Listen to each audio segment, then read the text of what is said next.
Aduh, aku susah fokus nih. Kamu punya ADHD kali. Eits, jangan asal tebak-tebakan. ADHD adalah kondisi yang serius loh. ADHD atau Attention Deficit Hyperactive Disorder adalah kondisi di mana seseorang tumbuh dan berkembang dengan otak yang berbeda dari normal. Bahasa ilmiah dari peristiwa ini adalah Neurodevelopmental Disorder. Jadi, seseorang dengan ADHD memiliki perbedaan pada bagian otak yang mengatur fungsi eksekutif.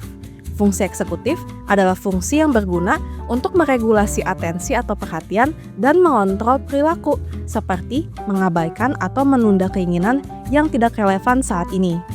Nah, salah satu bagian otak yang terdampak ini bernama prefrontal cortex. Perbedaan dalam prefrontal cortex berkontribusi terhadap gejala sulit fokus, mudah terdistraksi, perilaku impulsif, atau hiperaktif.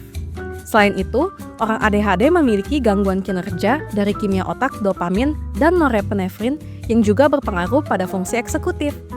Karena dopamin dan norepinefrin meningkat pada hal yang bersifat urgent, baru, atau menarik, seperti deadline atau hobi baru, maka kemampuan penderita ADHD untuk fokus hanya akan meningkat ketika menjalani aktivitas dengan salah satu dari ketiga komponen tersebut. Tampaknya, kemampuan mereka untuk fokus dan berfungsi sangatlah menurun, hingga mengganggu fungsi normal sehari-hari. Ini dapat menjadi masalah karena hidup pastinya dipenuhi oleh hal-hal yang membosankan setiap harinya. Pada seseorang dengan ADHD, gangguan fungsi eksekutif dapat menimbulkan gejala yang terbagi ke dalam 3 kategori. Apa saja itu? Pertama, ada hiperaktif impulsif. Kedua, adalah inattentif. Dan ketiga, merupakan kombinasi dari kedua gejala yang disebutkan. Hiperaktif impulsif. Gejala yang muncul bisa seperti sering tidak dapat duduk diam, seperti suka menggerakkan tangan, kaki, atau menggeliat di kursi, atau sering kesulitan untuk merasa tenang dalam mengikuti aktivitas yang sebenarnya santai, seperti menonton film. Inattentif. Gejala yang muncul bisa seperti sering gagal memperhatikan detail atau membuat kesalahan ceroboh, atau sering mudah terganggu oleh rangsangan atau stimulasi dari lingkungan sekitar. Kombinasi.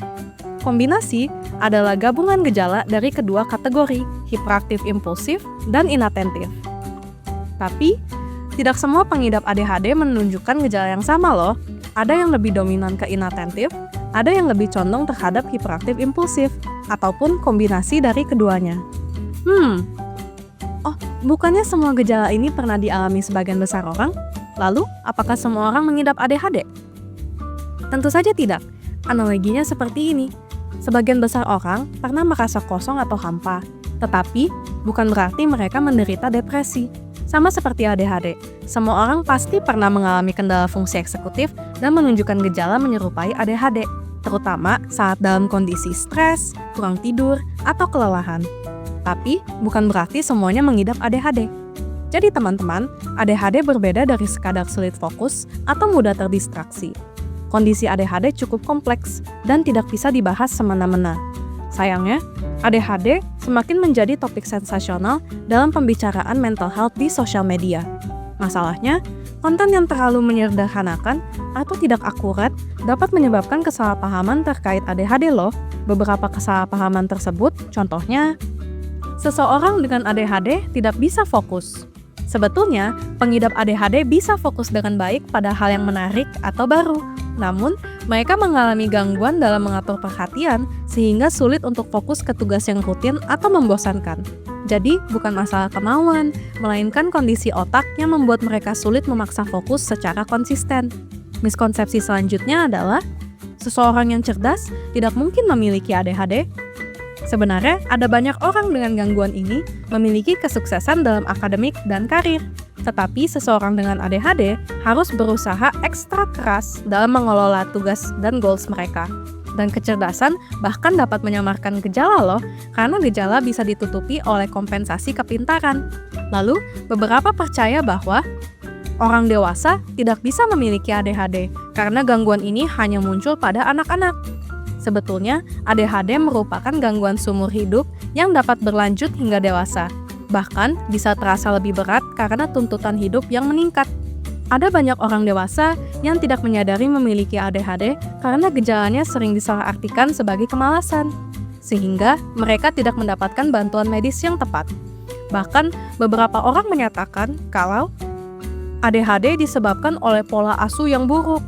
Sebetulnya, ADHD tidak dapat disebabkan oleh pola asuh yang buruk karena ADHD adalah gangguan yang mempengaruhi fungsi otak dan bersifat biologis. Pola asuh mungkin memperburuk gejala yang sudah ada, tetapi tidak menjadi penyebab utama ADHD. Maka dari itu, jika kamu berjumpa dengan informasi terkait ADHD atau mental health di sosial media dan tidak yakin dengan isi konten tersebut, ada baiknya untuk cek kembali dengan sumber yang valid sebelum membagikan dengan orang lain. Lalu, meskipun gejala yang disebutkan dalam video ini pernah kamu alami, ini tidak otomatis membuat kamu memiliki ADHD.